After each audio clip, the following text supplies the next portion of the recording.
Good afternoon and welcome to News from Block 5 with me, your host SJ. If you watch this on YouTube, please subscribe to the channel and leave a like on the video. If you listen to Apple or Spotify, please leave a 5-star review and leave a 5-star rating, and also follow on the respective platforms. Thank you very much. Helps the channel get out to more people, etc. Um, so yeah, we are recording after the demolition. Is that a fair word? Yeah, the demolition. We destroyed our North London rivals. Bournemouth called North London occupants down the road. Tottenham Hotspur, yeah, we're beating them 4-1 in the derby at the Emirates Stadium, the fortress, the carpet. And we're going to get in that today, and we're going to get into that today, and also review our upcoming game in Champions League against Bayern Munich. So yeah, let's get into the show notes. Um, let's start with the pre-game. I mean, the effects, the tifo, the fireworks, the little fire. I mean, it all helped build to a great atmosphere. Um, I liked it. I mean, I did like it. But it doesn't normally, it doesn't usually, it will get the crowd going for a certain amount of time, which probably was what transpired in this game. It got the crowd going first five, first 10, which happened anyway without those pyrotechnics. It would happen anyway because the game itself, and the magnitude of the game given that City and Liverpool lost the day before. So yeah, I mean, gets the crowd going. But then after that, it's down to the players to get the crowd going and continuously keep going with their actions in game. Um, and I'll get to that. I mean, it's the first 20, 25 minutes in a bit, but the starting lineup, there was a question whether it's going to be Mosquera or Hincapié at left centre back, or possibly Calafiori coming in and Lewis Skelly going left back. But the boss opted for keeping Calafiori at left back and bringing Hincapié in, a move that I think makes sense. I mean, he's young, he's 23, but he's got a lot of experience, and you can see that he's just a warrior. That's the right word. He's like a baby Gabriel, but in a respectful way. I think he can. I think he'll grow into his body more. I still think there's scope for him to grow more into his body, and I think he'll learn from Big Gabby and be his heir apparent. So word, yeah, heir apparent to the successor to Big Gabby's throne once Gabby moves on. So yeah, I mean, the rest of the team that picked itself, we wasn't sure whether the Jokereses, the Nonnies, the Odegaards will be back in time for this game.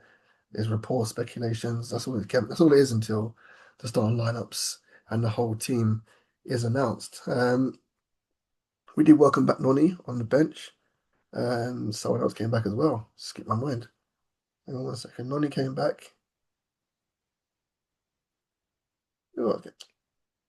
Oh, and Gabriel Martinelli. Sorry, apologies, because he didn't come on. So yeah, Gabriel Martinelli and Noni both came back. Noni got some game time. Gabriel Martinelli was not given any time. Possibly was too soon, and he was there maybe as a precaution if we were drawing or possibly losing, to throw him on for the last 15, 20 minutes to make something happen. It turns out we didn't need him at all. We didn't need 11 players, it seems, to win this game. But nonetheless, it's good to see him back on the bench and taking part in the warm up, etc.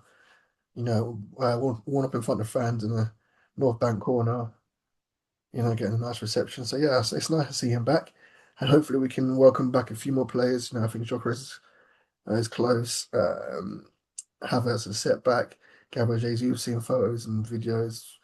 Don't know how far he's back, close to being back, and also Martin Odegaard, our captain. Hopefully they can all be back in time for Chelsea. I'm not too worried about the Bayern game, as I'll get into later. But hopefully they're all back for Chelsea, or some of them back in for Chelsea game in some capacity. So yeah, I mean, as I said, the first half an hour of the game, in my opinion, um, it wasn't too much of a spectacle. We had the one shot from Declan Rice, a great pass from Eze on the edge of the box, pretty much improvised. Saw Rice last second, he chipped it over the defence. Something that I've seen Zubmendi do a couple of times this season. Um, but Declan Rice has got a nice. I think he's hit it too clean. He's hit it too clean, and if I'm being critical, I think he should have done better.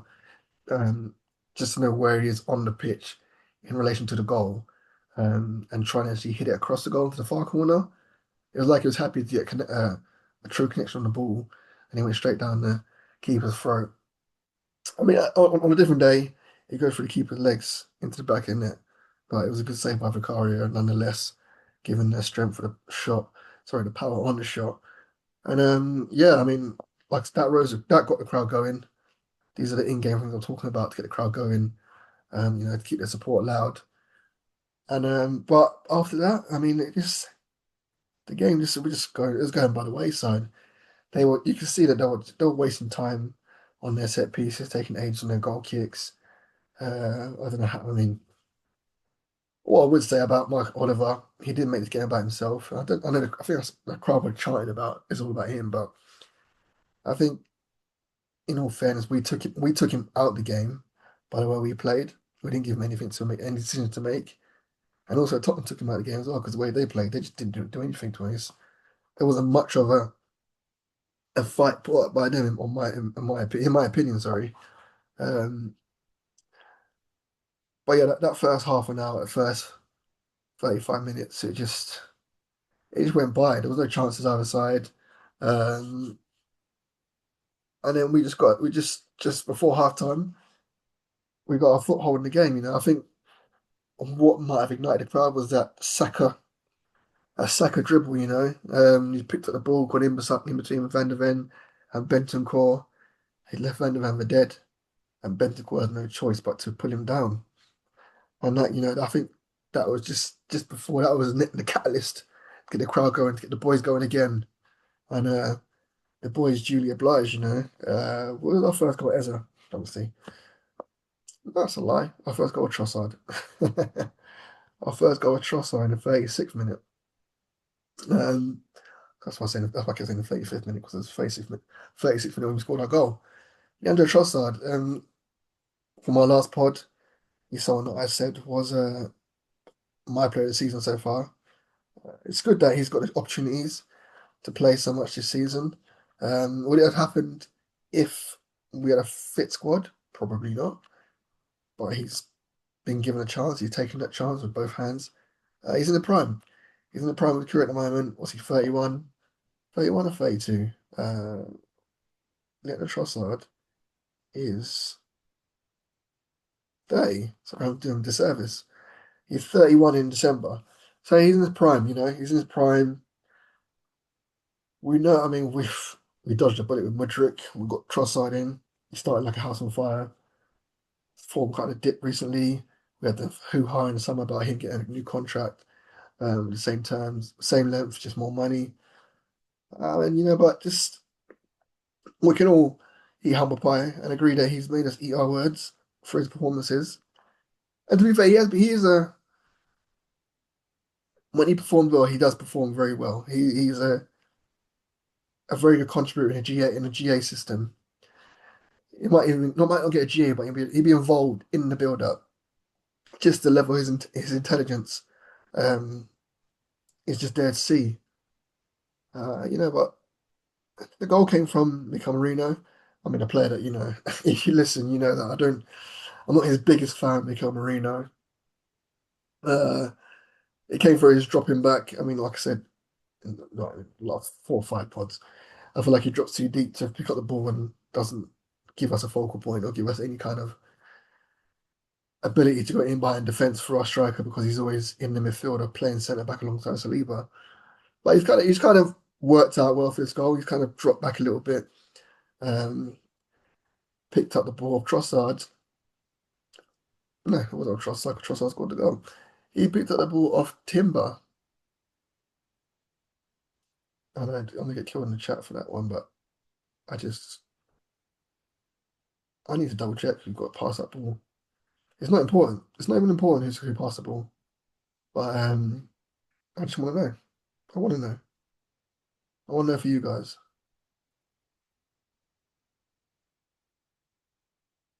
It was. It was Timber. So I don't know why I doubted myself. Apologies, everyone. I don't know why I wasted 20 seconds of the pod just there doubting myself as a who passed the ball um, into Mikel Marino. It was definitely you and Tim, but I knew it was. Uh, but yeah, I mean, Timber himself he had a very good game. He's a very consistent performer now. He's just 8 out of 10 is his minimum. He just can't play bad football. Timber can't play bad football. It's just a thing. It's sensational to see. I know. I'm glad he's. We've got another.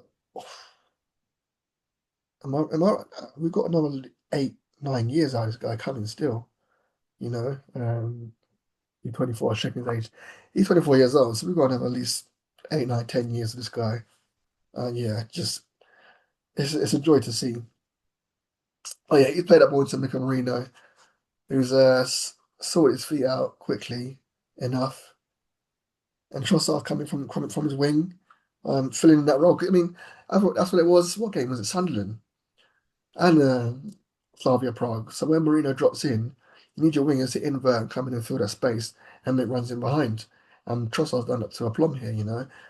Marino's dropped in, and Trossard's seen that space, made that inverted run, which is very hard to pick up because your fullback's gonna pass you onto centre back. Does the fullback follow the winger in, or does he leave him and pass him onto centre back? By the time they make a decision, it's too late. It's often too late, and Trossard's in behind, as he did in this game. First touch, it was all right. Second touch, it was all right. And the finish, it got a deflection, but we don't care. You know, Sunderland goal in our last fixture a couple of weeks ago, the Broby goal, it got a deflection off Gabriel, past Rye. It's those little fine margins, as I said last pod. It's those fine margins sometimes, can make a difference in the game. We got our stroke of luck, little deflection of Van der Ven, who was trying to get back. But if he was slower, he would have got back and the keeper would have saved it. But the ball trickled into the far corner past Danso. Just come up on Danso. I can't believe Tottenham play five at the back. Scandalous. Thomas Frank. Say a Tottenham pod, but I might have to go listen to a few Tottenham pods. I can imagine their fans are seething. Um, to come to the Emirates and not have a go, to play Arsenal and not have a go, it's just not the way. But like I said, like I said in the pre-pod, this is the Thomas Frank thinking. He plays at Brentford, but it's nice. It's just a mid-table. You can play, you get a result. You might win on Saturday, you might lose on Saturday. We come back. Low keepers in the league, we're good, we're gravy. Tottenham have got ambition. They got false ambition. But saying that they did win a European trophy, so you've got to respect that. Um, so I think he would have to learn to adapt, and if he's given time, if he's given time, to be fair, he would need to learn to adapt. But yeah, 1-0, 5 minutes later, boom, 2-0. Eze, first of three. Spoiler alert, he scored 3 goals in this game. Who is Eze? Who is Eze? That's what my guy was saying that pre-game. Thomas Frank, donkey. Guess who it is now? Um, Again, it's another goal that got a deflection. We don't care. We really don't care if it got a deflection. I'll remind me of Vanavan again. Thank you, sir. But I mean, up until that point, everyone was watching the game with, I was saying, Eze just he needs to get more involved because he was just drifting from side to side, and he was in between the lines, but not in between the lines. It was just a frustrating watch for me, because we all know what he's capable of, and it just reminded me of the first half against Burnley before he got involved on that right hand side. I forgot he got taken out, but he was involved there, and then obviously we got the goal, the first goal from the corner came from his input before, but yeah, he took a while to get involved in the game, and obviously you see once he got involved, what happened. Um, but the ball's broken down the right again. I mean, Trossard's come on his side from the left hand side to the right hand side to get involved. We were in Timber. I mean, like you can't say, yeah, you're in Timber sensational up and down again. He's made a third man run. The ball kind of broke inside, and Declan Rice. I mean, I don't think it gets spoken about much, but that first time pass into Eza, the control, mate, take a bow. It's not an easy pass to make, and he's done it with pride. You know what I mean? He's done it with such finesse. Took the sting out the pass and just went. That was a pass on the plate, even though it was on the plate. But yeah, you know what I mean. That was harder than Phil Foden's pass. Um, and as he's done a bit, he's got a bit to do. When the back turns to goal, he's turned a little shimmy, and he's fired it just like I said, it's got a deflection, and that's probably what's put Vicario off. Could it be offside? Eh, honest, if it was given against us, I'd be fuming. I would be fuming. It just. I understand the proximity and can you see the ball at certain points, but when it's all in that moment, everything's going like 100 miles per hour, and the slightest obstruction in your vision, it matters. So for me, yeah, I'd say offside if it was given against us, but it's against them, so I don't give a you know, I don't give a crap. So 2-0, and at that point, it was pretty much game over to me. I think Gary Neville might have said it on the comms. It looks like game over because they were shot, their confidence was shot. I did say in the pre-pod, I don't know how they're going to score a goal because the Suns are gone, Canes are gone, and they're just not a threatening team. They like to play these holding mids, like they went five at the back. I mean, they waved the white flag literally before the game even started. They were clearly obviously hoping to hit a set piece. They started Danso so he can use his long throws. Doesn't really phase us because we do long. We brought long throws back. We made long throws sexy again, you know. And so yeah, it was game over for me at 2-0. It was just a matter of how many, in my opinion.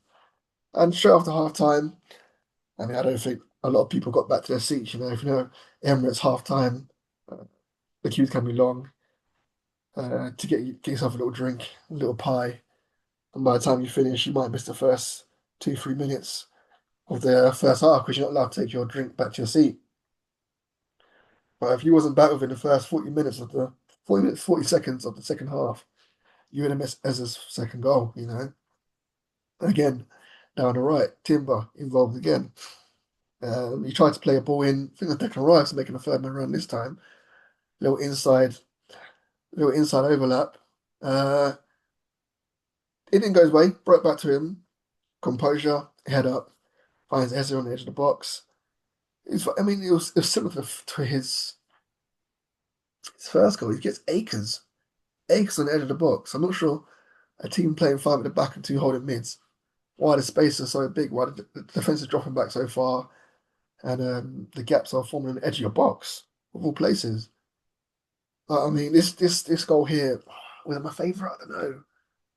It's just the way he took it and the finesse. It was bang bang because he was getting pressed very quickly after he got the ball, and his weaker foot into the far corner. The power he generated in very little time.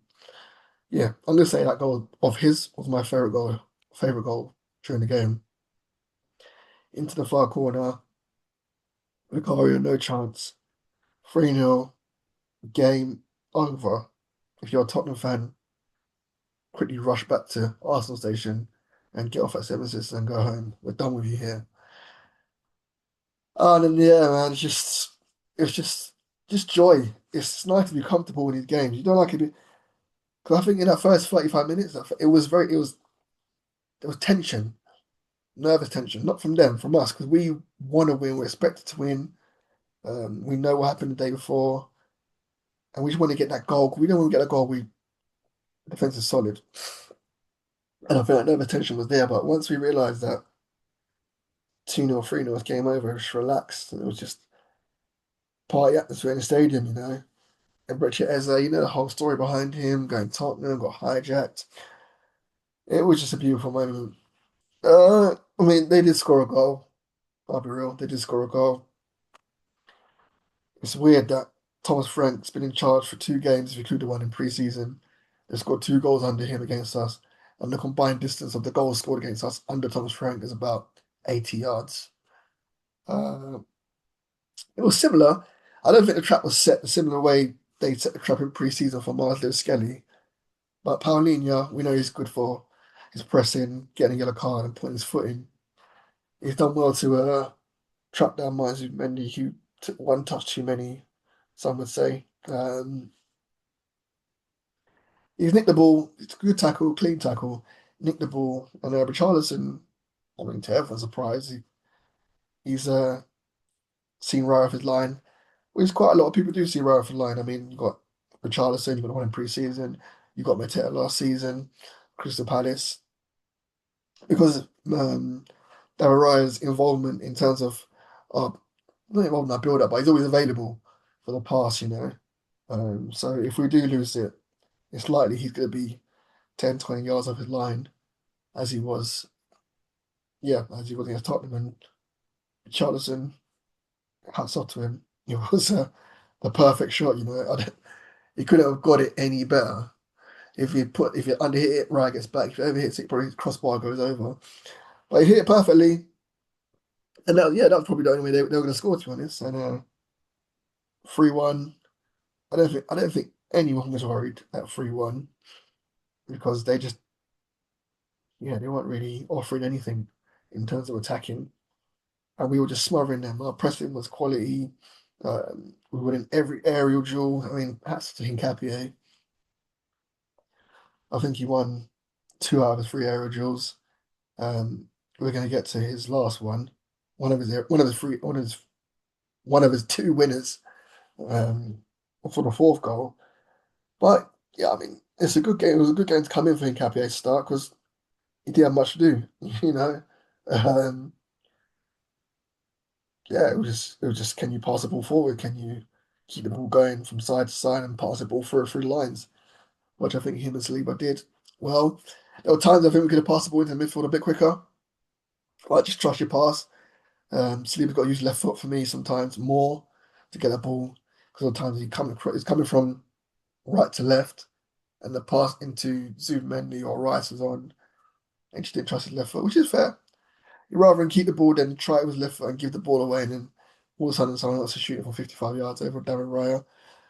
Um, I mean, Calafiori he had a quiet game by not by standards, but a lot of the goals, all the goals came from down the right hand side. Well, not the last one, Trossard.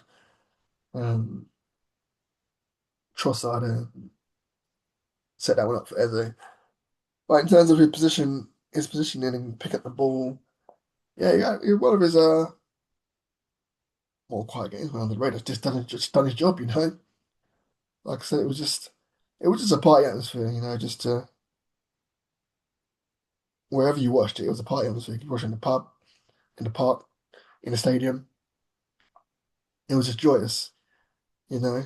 Um, I mean, that fourth goal is a hat trick. Uh, that was it. Hincapié, Hincapié had he rose well above, I think, for Richarlison. Uh, I mean, I don't know how to. He looks small, but he can't be that small. I don't think he's like Thomas Vermaelen small or Lucas Torreira small.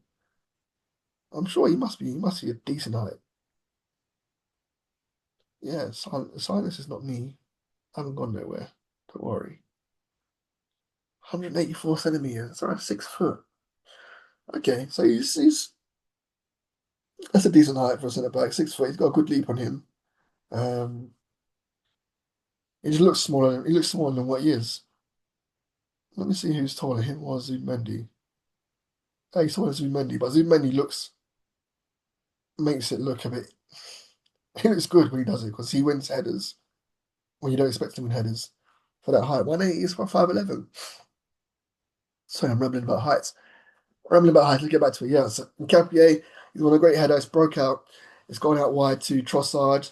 Um, I thought he might get tackled, but he dribbled well, kept the ball away from the defender at a good distance.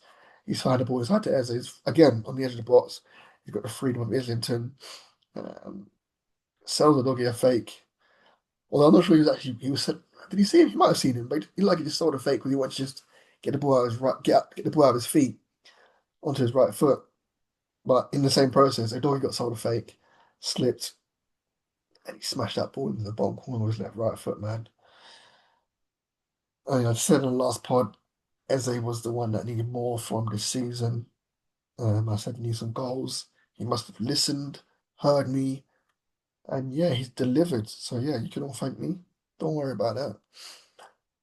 But the hat trick, I mean, he could have got more after. He's got that another shot from the edge of the box, left foot. Easy height for the keeper to save. Um, but yeah, I mean, over after that, it was just see the game out, get Noni back. I mean, it's good to see Noni come back. Would have been nice to see Gabriel Maé play, but he's probably not fully fit. Like I said, he probably used just in case when he needs a break in emergency, break glass in emergency kind of settings. Um, but yeah, Mosquera got a couple of minutes. Ethan got a couple of minutes, and Skelly got a couple of minutes. 4-1, job done. We're 6 points clear at top of the league now.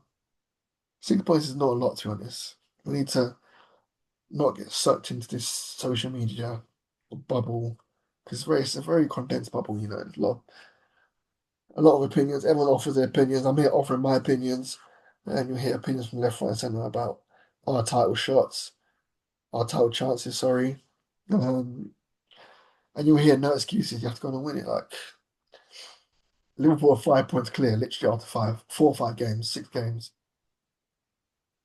and we're not even a third away through the season. So let's just relax. You know what I mean? Well, we actually are. We're just about a third away during the season through the season, and we have no excuses. We have to win it. Come on, man. If Chelsea beat us this week, away at Stamford Bridge, it's now 3 points. A bit of perspective sometimes. But yeah, let's just we don't know. We'll see how that goes. I'm quietly I'm saying hopefully we do it, but I'm not gonna say we're gonna win the league. There's no expectation for me, there's no expectation for me to say we have to win the league. We're in a good position. Let's just build on it and take it game by game and see where we end up. If we win it, great. Might have a different opinion close towards the end of the season, where I think people should make their opinions when it's more close toward the end. But when there's so much to play for, what's there? 26 games left? Come on, man.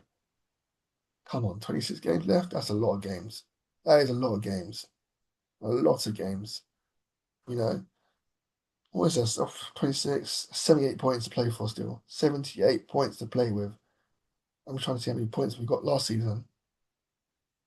Sure, it was less than that or thereabouts. We got 74 points last season. And we've got, yeah, yeah. Let's pump the brakes. But yeah, it's a good win. On to the next game. Chelsea, like I said, will come a separate pod. But we move on to the Champions League. We've got Bayern Munich. Yeah, Bayern Munich at the carpet, the Emirates, the Fortress on Wednesday. Um, we're joint top with Bayern Munich. I mean, they're ahead on goal difference. Or no, they're ahead on goals scored. They scored 14, we scored 11. We haven't conceded. We haven't conceded. They've conceded 3. I think we should be on top on that basis. Also, our team name starts for theirs. But it's obviously done by goal scores scored. So yeah, I mean, well done to them. Now the conundrum we have is: are we going to um, make changes? Do we make the changes, or do we make a few changes? I mean, we all know Mikel Arteta. He just takes every game seriously. When you think he's gonna make 8, 9 changes, he makes like four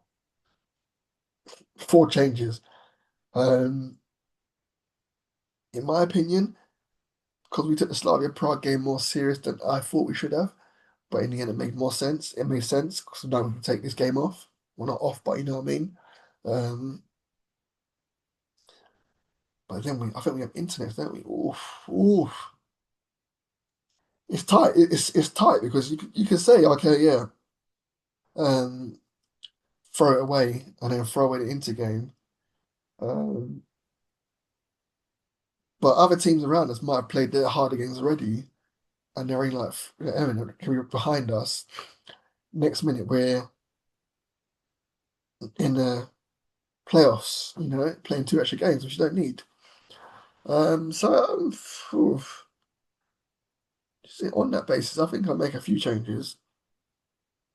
I'd bring in, yeah, I mean, yeah. I'd, I'd bring in Ben White. He'd have to play some games now. Give him a rest. I'll play Ben White. Ben White capable playing, you know. Mascara. I think Saliba plays. I think Saliba has to play.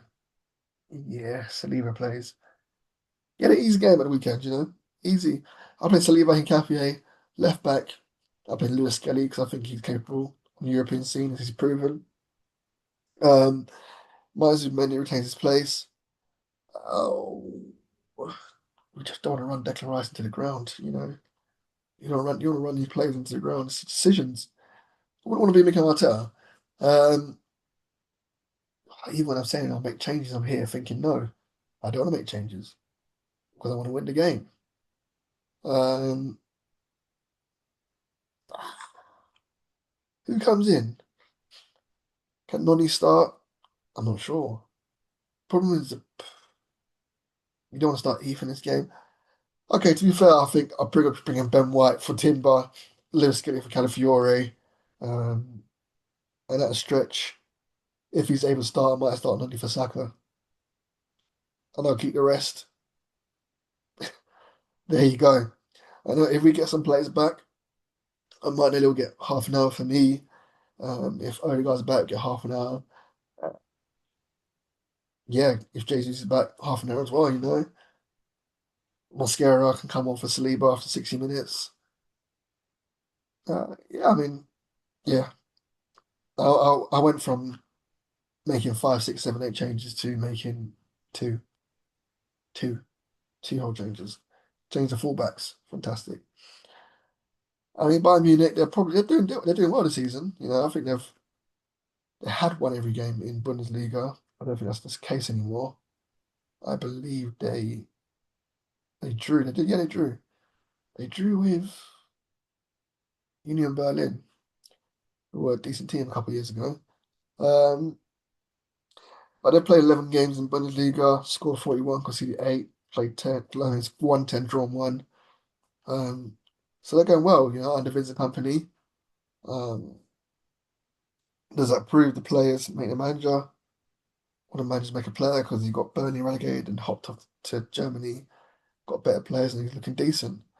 Um, you know, our record against Bayern Munich is not great. They're giving us a couple 10-1 aggregates back in the past on the Wenger days. Oh, those dark days, the 5-1s, 5-1s. Oh, they beat us 5-1 three times in a row. You know how savage that is to lose 5-1 three times in a row to a team? Poor, disgusting dark days those were. And they knocked us out in the quarters. Yeah, in the quarterfinals 2 years ago. Um, yeah, that was a bit tough, you know. So Kivio got run by Sane, and then we had the mistake at the back with Gabriel. Yes, right. Oh, yeah. We should have won. We should have gone through in that tie. Uh, yes, sad one. But I think we're a better team now. Uh, Obviously up front they've got decent player Harry Kane. Now he's left there. Now he's left them. I can say he's a good player, top player. You know, he's in the form of his life at the moment. It seems everything he touches is a goal. Do I think they will ring the changes? I'm not sure. I'm not sure. I'm not sure how they'll take it.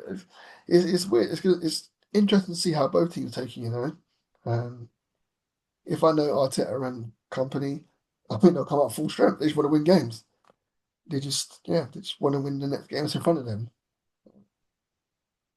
Probably at their own detriment, you know, especially Arteta, you know, because people like Gabriel pick up injuries, apparently because he's been played too much. I don't subscribe to that, but yeah. Um, so with that lineup, I said, I think at home at the Fortress, I think we'll get a draw. I think we'll draw 1-1. Yeah, we're 1-1 draw. I'm thinking Harry Kane will probably actually score, to be honest. So yeah, 1-1 is my prediction. Based on that lineup I said. Let me know in the comments what you think. Um, yeah, I mean, we'll see how that goes. We're back after with a little review and a preview of Chelsea. Uh, but until then, have a blessed week. Keep your head up high and all the best.